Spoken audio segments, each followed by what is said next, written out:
Born Podcast. Cet épisode est sponsorisé par Impulse Nutrition, une marque française de nutrition pensée pour les sportifs d'endurance. Impulse Nutrition propose une gamme complète pour l'avant, le pendant et l'après-entraînement, mais aussi des compléments alimentaires du quotidien que j'utilise personnellement toute l'année sur les conseils de ma diététicienne. Le magnésium et les oméga 3 pour la récupération et le bon fonctionnement musculaire, les multivitamines et le collagène marin dans les grosses périodes d'entraînement et la vitamine D systématiquement en hiver. Impulse Nutrition développe ses produits avec une vraie exigence de qualité et une approche globale de la santé du sportif au service d'une performance durable. Avec le code BORN, vous bénéficiez de 15% de réduction sur votre première commande et vous soutenez ainsi le podcast dans son développement. Merci à Impulse Nutrition et maintenant place à l'épisode. Born Podcast. Mon sponsor Impulse vient de sortir une gamme de gels énergétiques. Mais comme toutes les marques affirment avoir le meilleur gel du marché, je me suis demandé ce qui faisait réellement un bon gel énergétique. Alors plutôt que de vous donner mon simple avis qui par définition est subjectif, je vais essayer de m'appuyer sur ce que dit la science. En préambule, je dois dire que beaucoup s'accordent à dire que la nutrition sportive, que ce soit les connaissances scientifiques comme le savoir-faire industriel, est vraiment un des facteurs principaux de l'inflation des chronos. Et on doit ça au fait qu'on a compris qu'il fallait s'alimenter pendant l'effort et que les industriels arrivent à faire des gels avec une densité glucidique importante. Alors ce podcast va être divisé en 7 parties, c'est un podcast qui va être court. La première partie, nous allons parler de la quantité de glucides, en 2 du ratio glucose-fructose, en 3 de la digestibilité des gels, en 4 de la texture, 5 nous parlerons du goût, 6 des actifs complémentaires, et enfin, en 7, on va parler de l'emballage et de la praticité des gels. Donc, concernant la quantité de glucides, alors le but d'un gel énergétique est d'apporter le substrat énergétique nécessaire à l'effort physique, donc des glucides, qu'ils soient sous forme de glucose ou de fructose. Ces glucides ingérés permettent de maintenir la glycémie. La glycémie, c'est le taux de sucre dans le sang, et de réduire la vitesse à laquelle on puise dans les réserves de glycogène. Le glycogène, c'est les glucides qui sont stockés dans le muscle et qui sont directement utilisables par l'organisme. Alors le calcul de l'apport calorique par le sucre est simple, puisque 1 g de glucides apporte 4 kcal. Donc un gel Impulse par exemple qui contient 30 g de glucides va apporter 120 kcal. Et si vous ne le saviez pas d'ailleurs, mais les gels Morten s'appellent les gels Morten 100 parce qu'ils apportent 100 kcal et donc contiennent 25 g de glucides. Ils ont des gels 160 qui contiennent 40 g de glucides. Si vous n'aviez jamais fait le lien, c'est pour ça qu'ils s'appellent comme ça. Aujourd'hui, les recommandations se situent généralement entre 60 et 90 grammes par heure, voire 120 grammes chez les athlètes élites qui ont entraîné leur système digestif. Donc, c'est des valeurs standards, mais on parle souvent de 60, 90 et 120 grammes de glucides par heure. Donc, 60 grammes par heure, ça représente 240 calories, 360 pour 90 grammes et 480 pour 120 grammes. Donc, on voit que ça ne suffit pas à compenser les besoins pendant une course. On consomme plus que 480 kilocalories. Donc, même si on arrive à prendre 120 grammes de glucides par heure, on aura toujours un déficit à la fin de l'effort. Mais ça se rajoute environ aux 600 grammes estimés de glycogène musculaire, donc contenu dans les muscles. Donc, on a une réserve énergétique par le glycogène. Je ne parle même pas de la réserve lipidique, etc. Mais il faut essayer d'apporter le plus possible pendant l'effort pour épargner en fait ce glycogène musculaire. Donc les marques mettent souvent en avant leur contenance de glucides et en fait c'est assez important pour le grammage parce que quand on vise un grammage précis, en fait la contenance d'un gel va déterminer le nombre de prises nécessaires. Si par exemple on vise un apport de 90 grammes par heure, ça correspond à une prise de 3 gels contenant 30 grammes de glucides. C'est mathématique. Alors que ça devient beaucoup plus compliqué avec des gels qui contiennent 20 grammes de glucides, car ça en fait 4,5. Donc si on veut prendre 90 grammes de glucides par heure sur une course, avec des gels de 30 grammes de glucides, il suffit d'en prendre 3. Avec des gels de 20 grammes, c'est beaucoup plus compliqué. Ou de 25 grammes, pareil, ça complexifie le calcul. Après, bien sûr, on n'est pas obligé d'en prendre 90. On peut prendre, certains vont peut-être prendre 75, d'autres 80. Mais il y a des valeurs standards, et c'est vrai qu'on a tendance à bien aimer les standards, qui sont de 60 quand on n'est pas tellement entraîné, 90 quand on commence à l'être. Donc par conséquent, la quantité de glucides par gel est capitale quand on veut bien calibrer les choses. Et avec les standards, donc comme je le disais, de 60, 90 et même de 120 grammes de glucides par heure, les gels qui contiennent 30 grammes de glucides, ça facilite nettement la logistique pendant la course. C'est un détail, mais ça a quand même son importance quand on veut bien faire les choses. Donc c'est vrai qu'un gel qui contient 30 grammes de glucides, c'est actuellement la dose qui paraît la plus adaptée pour avoir un bon apport glucidique et faciliter la logistique pendant la course. Ensuite, nous allons parler du ratio glucose-fructose. Alors pour faire très simple, le glucose et le fructose empruntent des transporteurs intestinaux différents. SGLT1 pour le glucose et la maltodextrine et GLUT5 pour le fructose. Donc chaque transporteur sature rapidement, mais les deux se combinent et s'additionnent. En théorie, il est quasiment impossible d'absorber 90 grammes de glucides par heure sous forme de glucose ou de fructose uniquement, mais il est possible d'absorber 90 grammes de glucides par heure en combinant 60 grammes de glucose et 30 grammes de fructose. Donc, c'est important qu'il y ait ces deux sources de glucides, glucose, fructose. Mais la différence entre ces deux voies d'absorption, d'après la science, c'est l'adaptabilité des transporteurs. Les transporteurs au fructose auraient une plus grosse adaptabilité et donc les recherches récentes suggèrent qu'un ratio de 1,08 pourrait permettre une oxydation optimale des glucides. Donc il faut éviter de trop réfléchir et faire confiance à la science. Et si vous comparez donc deux gels, parce qu'il existe différents ratios sur le marché, des ratios de 2,1, de 1,08, etc. Mais actuellement, au regard des connaissances actuelles, le ratio 1,08 est probablement ce qui se fait de mieux aujourd'hui.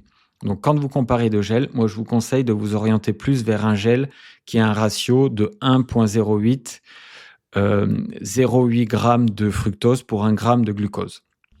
La digestibilité.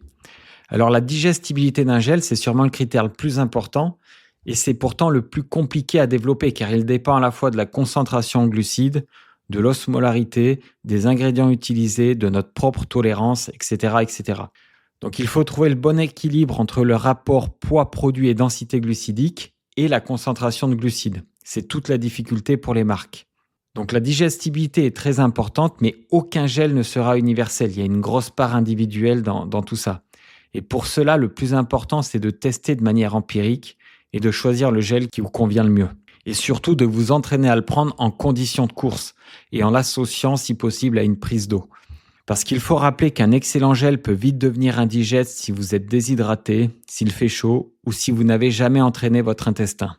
Et pour améliorer la digestibilité d'un même gel, le moyen le plus efficace est l'entraînement. Et l'entraînement en situation de course, car il est facile de prendre un gel à l'arrêt ou en trottinant, mais ça devient beaucoup plus compliqué à allure course lorsque le cardio tape fort et vite. Donc voilà, la digestibilité, c'est quelque chose qui dépend vraiment de chacun. À vous de trouver le gel qui vous convient. Et une fois que vous pensez l'avoir, entraînez-vous à le prendre. Il n'y a pas d'autre solution. Ensuite, on va parler de la texture. Là encore, l'appréciation d'une texture est subjective, mais elle est hyper importante. Car c'est un détail jusqu'au moment où on est essoufflé. Car certains gels sont trop épais et demandent presque à être mâchés. D'autres sont trop liquides et il faut faire attention à ne pas les avaler trop vite.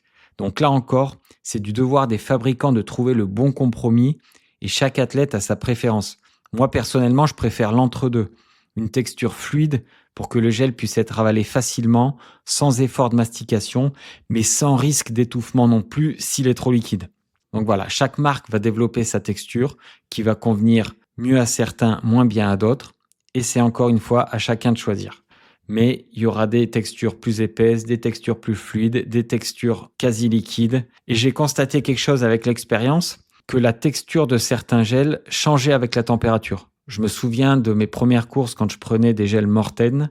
Je les appréciais à température ambiante. J'aimais bien ce goût neutre et un peu gélatineux. Sauf que les gels Morten dans la poche qui chauffent après 1 heure de course, la texture change complètement. Et je trouvais que ces gels Morten devenaient vraiment écœurants quand ils étaient chauds. C'est par exemple pas du tout le cas avec les gels Impulse. Il y a une stabilité dans la texture et ça, je trouve que c'est un gros plus. Moi, j'aime pas quand le gel a une texture changeante selon la température extérieure. Et pour avoir suivi le développement des gels Impulse, la texture, c'est vraiment un des points sur lesquels le labo a travaillé. Et je trouve ça hyper important parce que vraiment la texture, plus que le goût, on va en parler après, mais la texture, c'est ce qui va faire qu'on s'écœure d'un gel ou pas. Maintenant, le goût, justement. Alors là encore, on est vraiment sur quelque chose de subjectif. Et moi, par exemple, j'aime les goûts neutres, les choses simples, mais que j'aime bien casser de temps en temps avec une saveur un peu différente. Mais je n'aime pas les trucs trop exotiques ou les mélanges complexes de saveurs. Mais je trouve que le goût n'est pas très important. Personnellement, c'est plus la texture qui m'écœure qu'une mauvaise saveur. Donc il ne faut pas trop faire les difficiles parce quand on prend un gel sur un marathon ou sur une course, le but c'est pas de prendre du plaisir. Mais moi, donc, personnellement, je choisis des gels neutres ou avec des goûts simples et j'essaie d'alterner de temps en temps. Mais le meilleur gel n'est pas celui qui a le meilleur goût, mais celui que vous êtes capable d'avaler après 2-3 heures d'effort. Donc là encore, le goût, faut pas être trop difficile. Ça dépend des uns, ça dépend des autres. Certains peut-être, d'ailleurs je connais pas grand monde qui aime des goûts trop exotiques, mais les marques en font, donc c'est qu'il doit y avoir des clients pour ça. Mais prenez ce qui vous convient, mais sachez que le goût, c'est pas très important. À choisir, une texture agréable est plus importante qu'un gel au bon goût. Surtout que, à mon avis, le goût, quel que soit le goût, au bout de 7 ou 8 gels, de toute façon, on va plus l'apprécier. Les actifs complémentaires. Alors, de nombreux gels contiennent des ingrédients additionnels plus ou moins intéressants en fonction de ce qu'on recherche.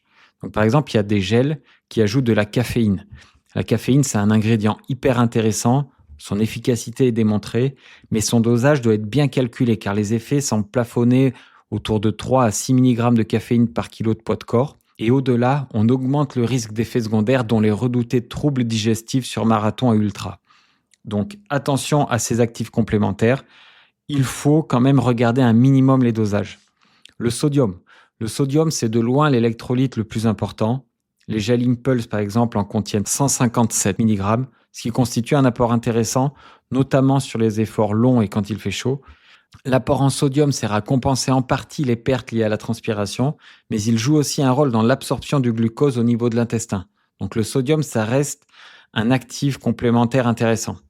Certains gels ajoutent des acides aminés qui semblent avoir un effet limité sur des efforts de type marathon, ou encore des vitamines dont l'intérêt reste accessoire au cours de l'effort. Et aujourd'hui, on voit même des gels qui apportent du bicarbonate de sodium ou encore des lactates exogènes qui vont servir de source d'énergie supplémentaire. Donc voilà, dans les gels, on peut ajouter beaucoup de choses. Tous ces ingrédients apportent un plus en fonction de ce qu'on recherche, mais ils ne doivent pas faire oublier l'essentiel. Le but premier d'un gel énergétique est d'apporter des glucides. C'est donc au niveau de la quantité de glucides et de sa formulation que se joue la plus grande partie de la performance. Mais gardons quand même en tête l'intérêt de la caféine, dans certains cas, du sodium, et les autres ingrédients semblent quand même plus accessoires. La 7e partie, le 7e point, c'est l'emballage et la praticité des gels. Alors là, c'est un point hyper important selon moi. Un bon gel, c'est aussi un gel qu'on arrive facilement à utiliser en pleine course. Ça peut sembler secondaire, mais quand on est à 175 pulses, le moindre détail du contenant compte. Tout d'abord, l'ouverture. Le gel doit pouvoir s'ouvrir facilement en courant, même avec les mains froides ou rendues moites par la transpiration. Et une fois ouvert, si la languette peut rester solidaire de l'emballage global, c'est mieux pour éviter de le perdre dans la nature. Ou alors, des fois, la languette qu'on arrive mal à enlever gêne quand on essaie de prendre le gel et on finit par s'en mettre partout, plein les doigts, autour de la bouche. Des fois, ça se verse sur le t-shirt, c'est pénible. Donc l'emballage, l'ouverture est très importante. Le rangement, le format du gel est hyper important aussi. Un gel trop volumineux, trop large, trop épais, prendre de la place dans une ceinture ou c'est gênant dans une poche de cuissard, c'est pas un bon gel. Donc les emballages de type compote sont quasi inutilisables sur marathon à partir d'un certain niveau. Et je me souviens des premiers emballages de gel il y a une quinzaine d'années en plastique quasiment dur qui sont hyper désagréables dans la poche avec des angles saillants qui font mal, qui peuvent même blesser. Donc l'emballage est très important. Il faut que le gel soit relativement compact tout en apportant bien sûr suffisamment de glucides et qu'il soit surtout assez plat et souple. Et un conseil pratique, la chose importante, c'est de les ranger dans sa poche dans le bon ordre. Quand on a une stratégie nutritionnelle avec par exemple des gels caféinés, je dis n'importe quoi, mais 1 sur 3 gels caféinés ou qu'on veut changer de saveur, c'est important dans sa poche de les mettre dans le bon ordre pour pas avoir à chercher, sortir, en remettre, etc. Ensuite, l'emballage. Alors c'est vrai que ça fait mal au cœur quand dans la nature on voit des emballages de gel. Donc si ça pouvait être compostable, ce serait bien. À mon avis, c'est compliqué à faire, sinon ça aurait été fait. Mais si ça pouvait être déjà éco-responsable, recyclable, etc., ce serait bien sans que le prix du gel augmente de 2 €. Et ça va être tout le travail des industriels. On va voir si ça va se faire dans les prochaines années. Ensuite, il y a un point par contre important, c'est la lisibilité d'un gel. C'est un détail dont on ne pense pas, mais il est important d'identifier facilement le gel lorsqu'on a toute une stratégie nutritionnelle sur une course, pour éviter des erreurs dans l'ordre des prises.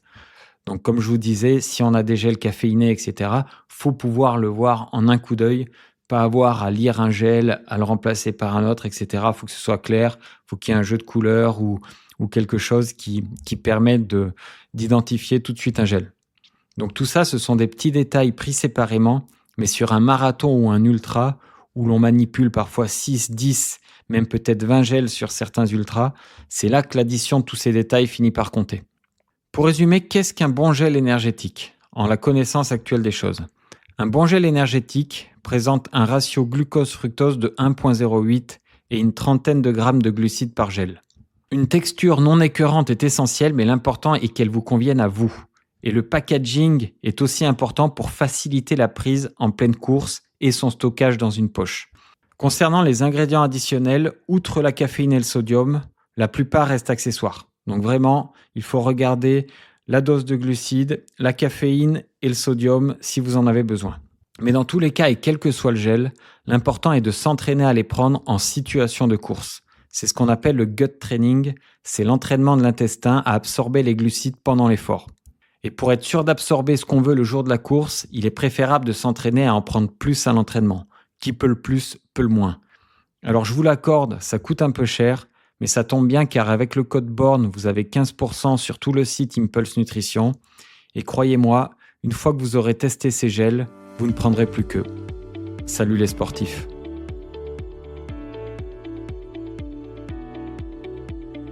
Merci d'avoir écouté cet épisode jusqu'à la fin. Merci à Impulse Nutrition de soutenir le podcast. Pensez à utiliser le code BORN pour bénéficier de 15% lors de votre première commande. Et n'oubliez pas de vous abonner à la chaîne pour ne manquer aucun épisode. À bientôt sur BORN Podcast.